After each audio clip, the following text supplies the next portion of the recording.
sidang Dewan yang terhormat, apakah laporan Komisi 11 DPR RI terhadap hasil uji kelayakan calon Deputi Gubernur Bank Indonesia tersebut dapat disetujui?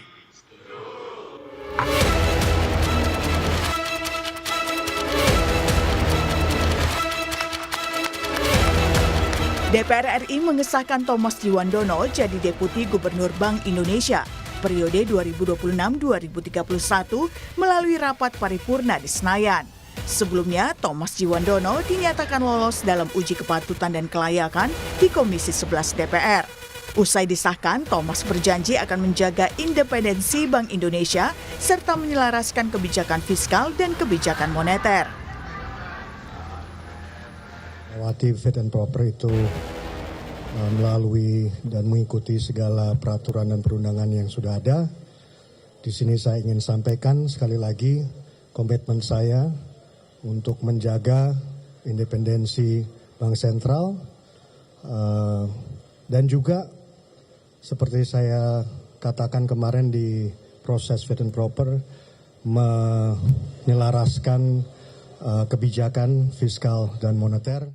Pada seluruh anggota, tapi sudah kita... Kekosongan kursi Wakil Menteri Keuangan yang ditinggalkan Thomas menghembuskan isu reshuffle. Pengamat politik yang juga Direktur Eksekutif Trias Politika Strategis, Agung Baskoro bilang, reshuffle kemungkinan besar bisa merembet ke pos-pos menteri lain. Tak hanya itu, kata Agung, hasil lawatan Presiden Prabowo ke luar negeri juga bisa menjadi salah satu faktor reshuffle. Pertama, reshuffle sangat mungkin terjadi dalam konteks yang luas, artinya bukan hanya sebatas posisi Wamenkeu saja yang digantikan oleh orang baru, tapi juga posisi-posisi lainnya. Yang kedua, reshuffle menjadi sifat yang terbatas, artinya hanya posisi Wamenkeu saja yang diganti, sementara posisi yang lain aman. Tapi dua kemungkinan ini akan bertambah ketika Presiden menginginkan perubahan drastis menimbang geopolitik dan geostrategis yang begitu rentan terjadi akhir-akhir ini. Apalagi kita tahu Presiden baru saja pulang dari lawatan ke beberapa negara Eropa dan melihat langsung bagaimana dinamika politik di sana. Salah satu nama yang disebut-sebut bakal direshuffle adalah Menteri Luar Negeri Sugiono. Isu ini pun ditanggapi Sugiono yang mengaku belum mendengar informasi soal perombakan kabinet. Saya aja baru dengar dari sampean. Tapi kalau benar itu terjadi, akan ada perpindahan posisi, masih tugaskan di kementerian lain juga gimana?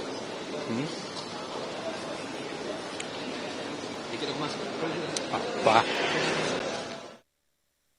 Isu reshuffle turut ditanggapi Partai Golkar. Partai pimpinan Bahlil Lahadalia tersebut berharap jatahnya tidak dikurangi, meski keputusan akhir tetap diserahkan ke Presiden.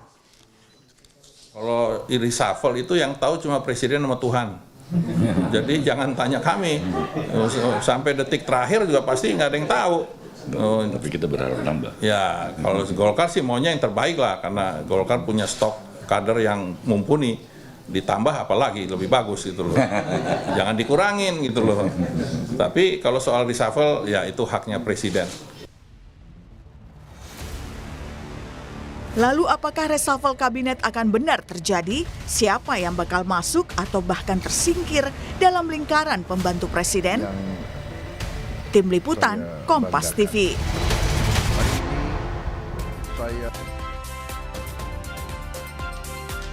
Saudara, DPR resmi mengesahkan Thomas Djiwandono jadi Deputi Gubernur Bank Indonesia periode 2026 hingga 2031. Itu artinya kursi Wakil Menteri Keuangan yang ditinggalkan Thomas Djiwandono kosong.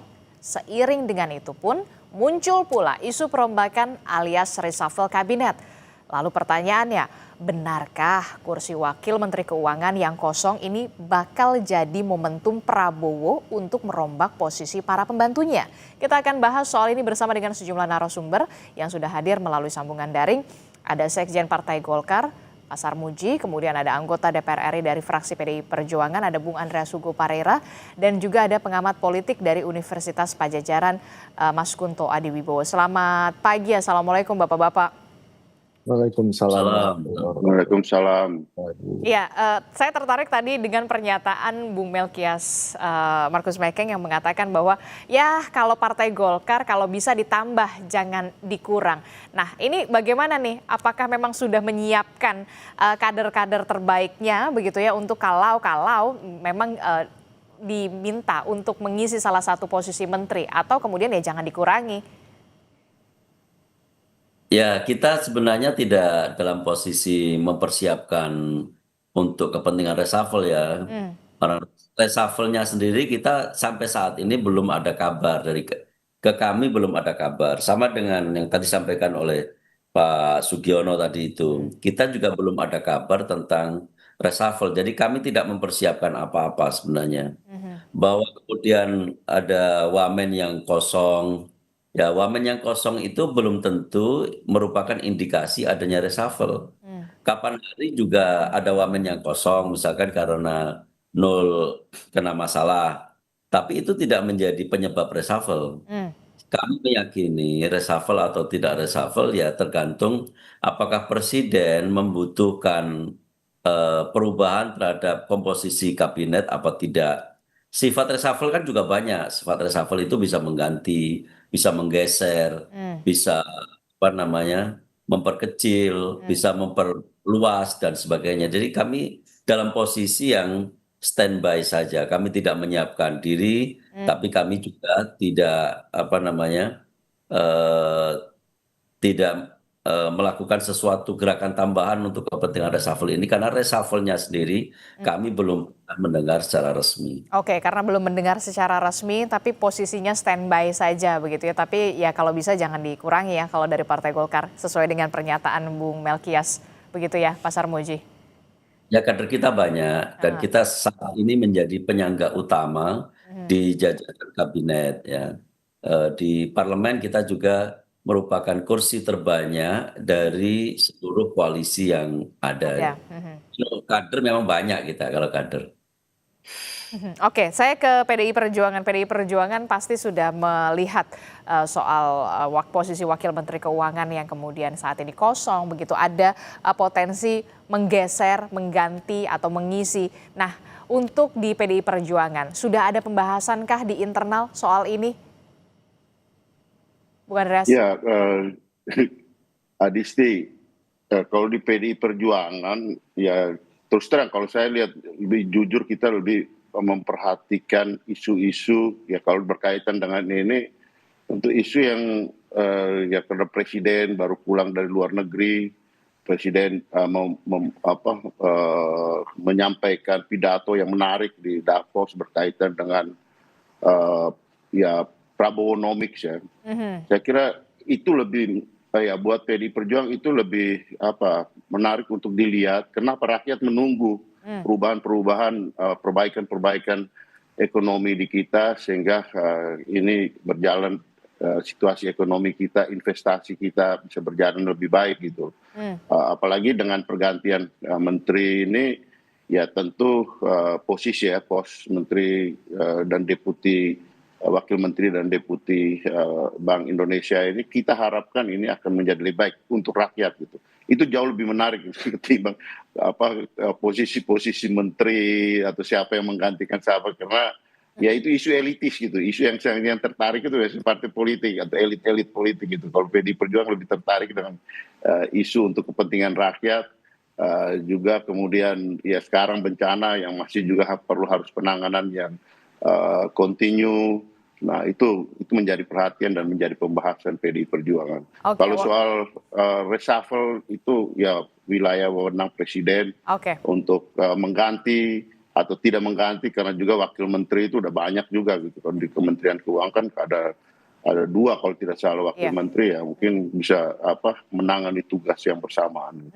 Oke, kenapa saya tanyakan ini karena memang PDI Perjuangan mau tidak mau pasti akan dibawa-bawa begitu kalau soal ada isu reshuffle kabinet ini begitu ya. Karena apa? Karena gini, kalau nantinya ditawari mau nggak? Itu kan yang jadi pertanyaan pasti kalau diajak mau nggak PDI Perjuangan? Yang bawa-bawa itu kan Adisti gitu. Kalau presiden, saya kira presiden sudah tahu gitu bahwa PDI Perjuangan itu partai yang menjaga keseimbangan hubungan, terus kemudian ada di luar pemerintahan, itu presiden udah tahu gitu. Oke, nah ini saya ke Mas Kunto. Mas Kunto, ini kalau kita lihat ya kan ada beberapa nama yang kemudian santer untuk adanya perombakan kabinet. Walaupun kita tahu soal reshuffle kabinet ini memang sepenuhnya hak prerogatif presiden. Nah, kenapa PDI Perjuangan selalu dibawa-bawa begitu dalam tanda kutip? Pasti kan ada pertanyaan kalau diajak mau atau enggak. Nah, bagaimana dari sisi politik Anda melihat ini soal adanya reshuffle wacana reshuffle kabinet setelah Thomas Djiwandono ini terpilih menjadi Deputi Gubernur Bank Indonesia? Iya, kalau menurut saya satu sangat spekulatif ini memang, yang karena selain posisi Wamenkyu kan juga ada posisi Menteri BUMN yang masih kosong gitu kan, masih cuma PLT gitu kan. Jadi dan sejak bulan Oktober terakhir Pak Prabowo melakukan reshuffle, tidak ada tanda-tanda bahwa Kementerian BUMN akan diisi lagi gitu. Jadi memang ini sangat, ya itu hak prerogatif presiden untuk mengukur dan kemudian menilai apakah posisi-posisi tersebut memang perlu diisi atau tidak gitu kan. Dan kalau dilihat dari pola reshuffle-nya Pak Prabowo itu benar-benar ya agak susah ditebak gitu. Yang pertama, reshuffle pertama di Kemendikti-Saintek gitu kan, karena itu ada pegawai Kemendikti-Saintek yang demonstrasi dan itu benar-benar soal kinerja lah. Lalu 2 reshuffle di September kan relatif lebih karena angin politik berubah setelah ada demonstrasi akhir Agustus September gitu kan. Lalu Oktober ini kan ada reshuffle yang menurut saya juga tujuannya penguatan politik selain juga kinerja gitu. Jadi antara penguatan politik dan kinerja ini 2 pola yang selama ini dipakai oleh Pak Prabowo. Nah, apakah nanti akan ada reshuffle dan reshuffle-nya karena apa? Menurut saya pilihan-pilihannya kalau soal kinerja tampaknya kok enggak ya gitu. Atau mungkin ya ada sebagian soal kinerja, ada sebagian soal politik. Karena harusnya kalau lebih menyasar ke kinerja, bencana Sumatera kemarin bisa jadi alasan yang baik untuk reshuffle kan gitu. Nah, itu dia yang saya mau tanyakan, karena kalau soal membahas soal penguatan politik dan juga kinerja, kemarin kita lihat soal bencana Sumatera, soal isu lingkungan, kehutanan, termasuk juga soal bagaimana kondisi geopolitik kita begitu ya, geopolitik di luar begitu. Dari sisi kinerja dulu lah. Memang ini spekulatif, tapi menurut Anda, dari analisa Anda, apakah dari ini nanti kalau memang reshuffle memang benar-benar terjadi, apakah memang ada unsur lebih merujuk ke penguatan politik ataukah memang karena kinerja? Ya, menurut saya dua-duanya bisa dipakai, Mbak. Kalau Pak Prabowo mau menjawab pertanyaan publik ya, dan ini kan soal opini publik, soal approval lah istilahnya terhadap presiden kan. Pak Prabowo sudah melakukan beberapa hal, mengklaim bahwa penanganan bencana di Sumatera sudah baik. Nah, ini kan butuh penguatan dan terutama soal kinerja. Lalu soal Pak Prabowo bergabung dengan Board of Peace yang ternyata opini publik di dalam negeri nggak terlalu positif dan menggairahkan. Mungkin tidak seperti yang dibayangkan oleh Pak Prabowo. Tentu ini juga akan jadi pertimbangan gitu kan. Lalu kemudian penguatan politik lainnya adalah ya mungkin kan 2026 ini tahun untuk konsolidasi yang mungkin lebih santai gitu. Karena 2027 semua mesin harus dipanaskan demi 2029 gitu kan. Jadi dalam iklim politik yang santai ini Pak Prabowo punya golden hour lah mungkin kira-kira untuk kemudian menaikkan approval dia gitu kan di mata publik yang akhirnya juga ke elektabilitas dan juga menjaga konsolidasi dengan partai-partai pendukung dia dan juga partai yang penyeimbang tadi Pak Andreas kan gitu. Itu juga perlu komunikasi yang intens dan juga perlu ada treatment khusus kan gitu. Dan menurut saya 2026 jadi penting karena itu, Mbak. Kenapa isu reshuffle sekarang mencuat? Karena ya iklim politiknya sedang begitu gitu. 2027 udah mulai panas-panasan lagi masalahnya gitu.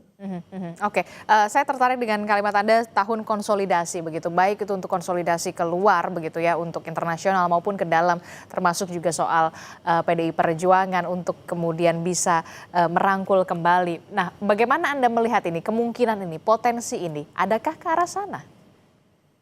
Ya, kalau pertanyaan Mbak Adisti apakah PDIP mungkin dimasukkan ke kabinet, ya sangat mungkin-mungkin aja gitu kan. Tapi menurut saya masih terlalu pagi kalau 2026 ya. Mungkin nanti 2027 ketika udah mulai panas, sudah mulai semuanya menunjukkan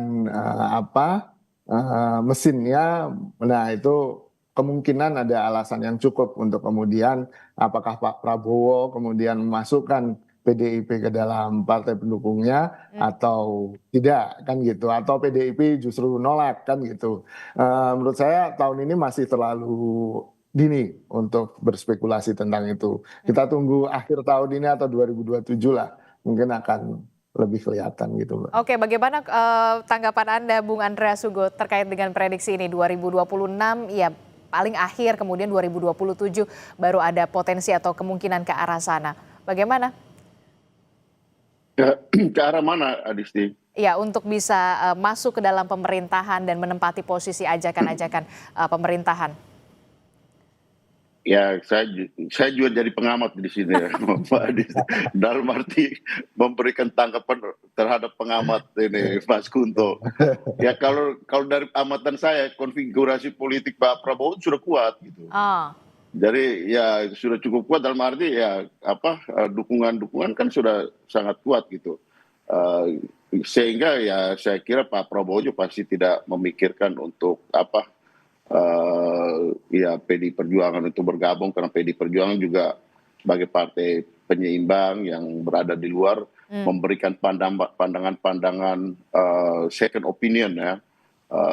Itu juga baik untuk kepentingan bangsa dan negara gitu. Kalau semua orang setuju, ada yang mengatakan kamu setuju tapi hati-hati ya dengan situasi seperti ini, dengan peta geopolitik yang ya perlu kita menjaga hubungan luar negeri yang bebas aktif, politik luar negeri yang bebas aktif, menjaga keseimbangan hubungan antara negara-negara, terutama negara-negara besar. Nah itu kan bagus gitu. Ketimbang semua mengatakan ya, tapi faktanya kan tidak sebaik apa yang dikatakan oleh orang yang mengatakan ya itu gitu kan. Nah itu berbahaya justru untuk kekuasaan gitu. Makanya ya seharusnya keberadaan PDI Perjuangan di luar itu juga dihargai nilainya sama dengan memberikan dukungan dalam arti yang positif untuk kepentingan bangsa dan negara ya dalam pemerintahan Pak Prabowo ini gitu. Nah itu yang saya kira lebih penting untuk didiskusikan ketimbang bicara soal konfigurasi ya sekedar memberikan dukungan-dukungan formal gitu di dalam kekuasaan itu. Oke, kalau menurut Bung Andreas Hugo ya konfigurasi politik di pemerintahan ini sudah cukup kuat dengan koalisi pemerintah ya, partai politik begitu, ada Golkar, kemudian ada Demokrat dan juga beberapa partai politik lainnya. Nah, tapi kalau saya mau bertanya pula ke Mas Kunto, soal partai politik yang memang sudah dalam tanda kutip kuat begitu ya, Golkar salah satunya, bahkan secara terang-terangan kalau bisa ditambah jangan jatahnya dikurangi begitu, seperti pernyataan Bung Melkias. Nah, bagaimana Anda melihat ini merupakan salah satu sinyal dari Partai Golkar yang kemudian ya sudahlah konfigurasi ini sudah kuat, tetap harus ada partai penyeimbang di luar pemerintahan? Ya, menurut saya ya tone dari Golkar pasti kepentingan dia kan pasti jelas ya Mbak ya. Golkar tidak ingin kursinya di kementerian dikurangi gitu, kalau bisa ditambah, dan itu menurut saya posisi yang jelas gitu kan, rasional, pragmatis gitu kan, dan memang Golkar dari awal kan sudah paling tidak sudah memberikan dukungannya tanpa reserve ke Pak Prabowo gitu. Bahkan pembicaraan soal 2029 sudah sempat dicuatkan dalam beberapa forum oleh Ketum Golkar sendiri atau beberapa petinggi Golkar gitu. Jadi menurut saya pilihannya memang Golkar ya udah all in ke Pak Prabowo kalau menurut saya gitu. Jadi ya jelas Golkar akan menuntut jangan jangan dikurangi dong. Kalau dikurangi kan itu dihukum. Kita kan nggak salah gitu. Itu yang menurut saya sangat sangat rasional sih. Oke, termasuk juga soal elit partai politik yang kemudian dalam tanda kutip ya posisinya saat ini standby begitu ketika memang ada kebutuhan untuk reshuffle, tentu kader terbaiknya lah yang kemudian disediakan untuk pemerintahan Prabowo Subianto dan juga Gibran Rakabuming. Kalau dari kacamata Anda, prediksi Anda dari sisi politik dan kinerja pastinya, kira-kira ada berapa posisi atau beberapa nama yang kemudian akan di-reshuffle? 3, 4, atau 5? Wah, terus terang saya nggak berani untuk berspekulasi itu. Kalau soal angka dan siapa, tentu itu hak prerogatif presiden, sekali lagi. Tapi kalau tadi ada rumor, ada isu, ada bursa, tentu itu kan saya setuju dengan Bung Andreas bahwa ini isu elit sebenarnya, bukan isu publik kan gitu. Bagi publik kan kepentingannya bukan siapa dan berapa orang menteri yang direshuffle gitu kan. Tapi misalnya kejelasan soal oke, setelah join board of peace Indonesia mau ngapain kan gitu. Atau oke, ini bencana di Sumatera terutama Aceh bagaimana penanganannya kan gitu. Oke, kalau Pak Prabowo bilang swasembada pangan, kenapa harga beras masih mahal kan gitu. Itu menurut saya isu publik gitu. Publik tentu nggak terlalu peduli ya soal siapa yang jadi menteri dari partai mana, berapa yang akan di-reshuffle. Tapi kalau reshuffle itu kemudian membuka harapan publik, membuat publik lebih optimis, ya itu tentu berpengaruh gitu kan. Dan tadi isu-isu tadi menurut saya isu-isu yang juga jadi penting bagi publik. Kenapa? Karena ya ada di perbincangan publik, ada di penilaian publik, ada di sosial media, ada di media, sehingga ekspektasi publik itu yang menurut saya harus dijawab oleh pemerintahan Prabowo. Oke, menarik juga ketika adanya reshuffle ini tentu yang menjadi menarik adalah ketika memang nanti harapan publik dengan kinerja dari para menteri di pemerintahan Prabowo Subianto dan juga Gibran tentu saja diharapkan kinerjanya semakin meningkat begitu ya. Nah, kalau kita lihat ya Mas Kunto, Pak Prabowo ini kan rajin lah dalam tanda kutip ya keluar negeri untuk bisa berdiplomasi begitu, untuk mengadakan kerjasama bilateral dan segala macam. Nah, dilihat secara politik, apakah kemudian ini juga jadi tanda-tanda reshuffle kabinet pada posisi tertentu? Ya, kalau pertanyaan Mbak Adisti menjurus ke Kemenlu, gitu kan, saya tafsirkan gitu aja. Ya rumornya ada, apalagi tadi sebenarnya soal juga nggak melulu Kementerian Luar Negeri, ada juga Kementerian Perekonomian dari segi ekonomi begitu ya. Betul. Tapi paling tidak ada kritik terhadap Menlu kita sekarang kan, dan itu secara terbuka dilontarkan oleh salah satu ex-konsulat kita yang juga punya NGO yang berkaitan dengan hubungan internasional. Nah, ini kan kritik ini juga harus dijawab gitu kan. Kalau enggak kan jadi ketidakpuasan juga di publik, itu akan jadi rumor, akan jadi isu, akan jadi sesuatu yang bisa digunakan untuk menyerang Pak Prabowo. Itu yang pertama. Yang kedua, kalau dengan kementerian-kementerian lain, saya pikir ya problem keuangan tentu pasti ada. Tapi kita harus akui bahwa Pak Purbaya masih dalam posisinya yang di atas, di puncak, baik itu secara popularitas, baik itu secara persetujuan publik gitu kan, sehingga sudah cukup kuat nih mungkin persepsinya di Kementerian Keuangan. Jadi kalaupun nambah orang malah akan jadi bikin ribet mungkin kan gitu.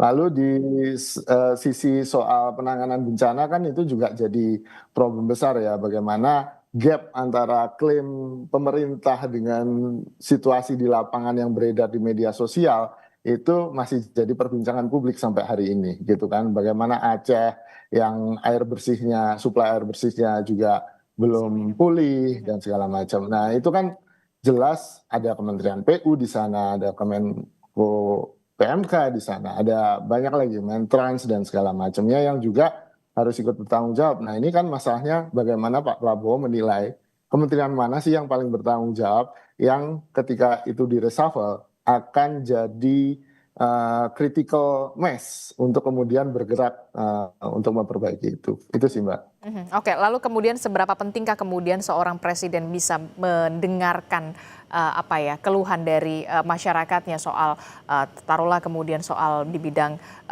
luar negeri begitu ya, diplomasi dan segala macam, termasuk juga soal dari segi isu lingkungan, kehutanan, bencana Sumatera kemarin, penanganan bencana. Seberapa pentingkah kemudian peran dari presiden untuk bisa mendengarkan keluhan-keluhan dari masyarakat untuk bisa dalam tanda kutip mengganti para pembantunya untuk bisa ke arah kinerja yang lebih baik?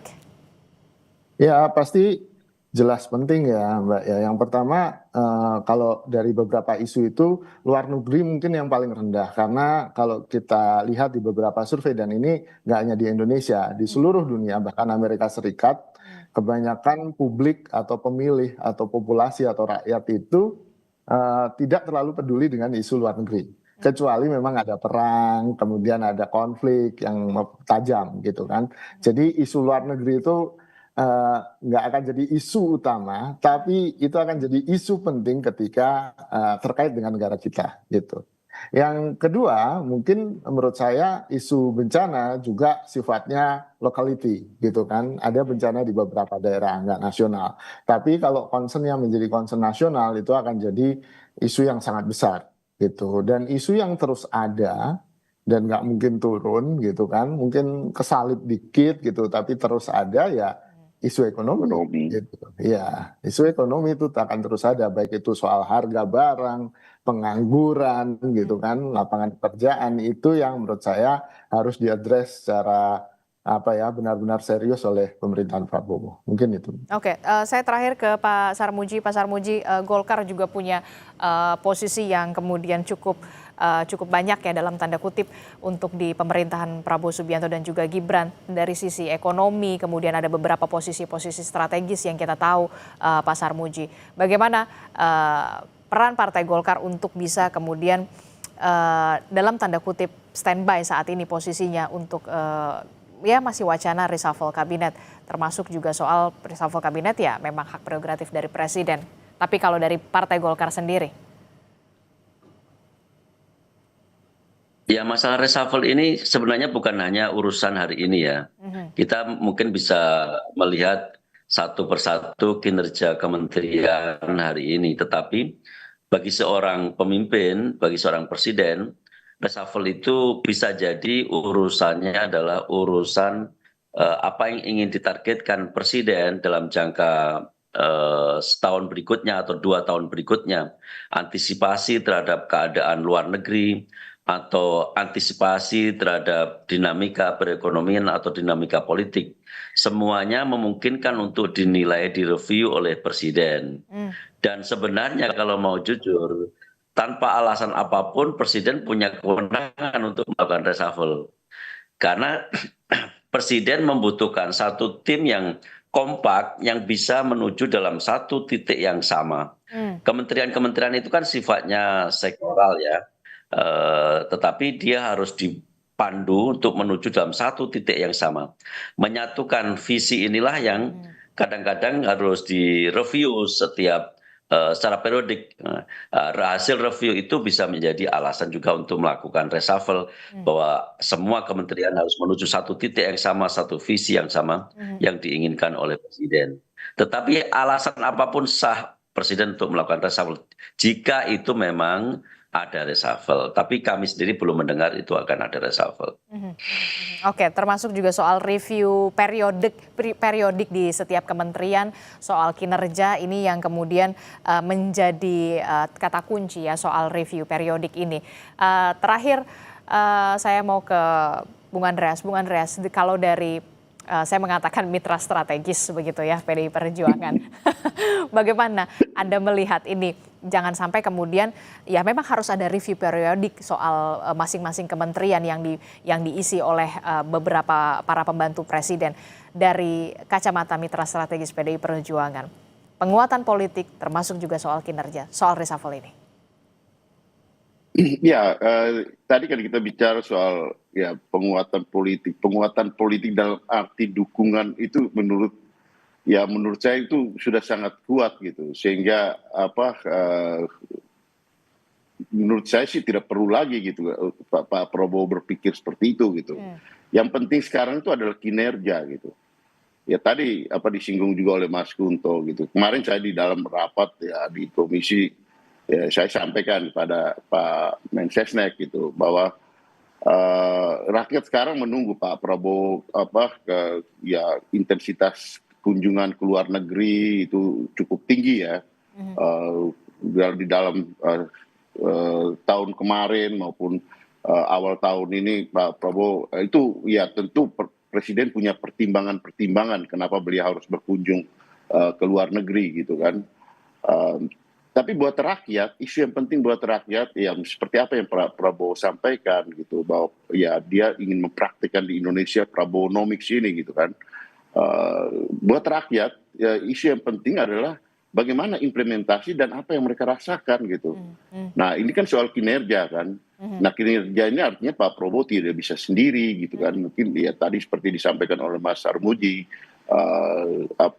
perlu tim yang kuat, tim yang kompak, orang yang memahami pemikiran dari Pak Prabowo gitu. Karena sebenarnya ya, pemerintahan ini adalah pemerintahan Pak Prabowo, bukan pemerintahan koalisi gitu. Tapi pemerintahan Pak Prabowo yang didukung oleh partai-partai yang lain gitu. Sehingga mereka harus memahami apa yang dipikirkan oleh Pak Prabowo gitu. Itu yang penting gitu.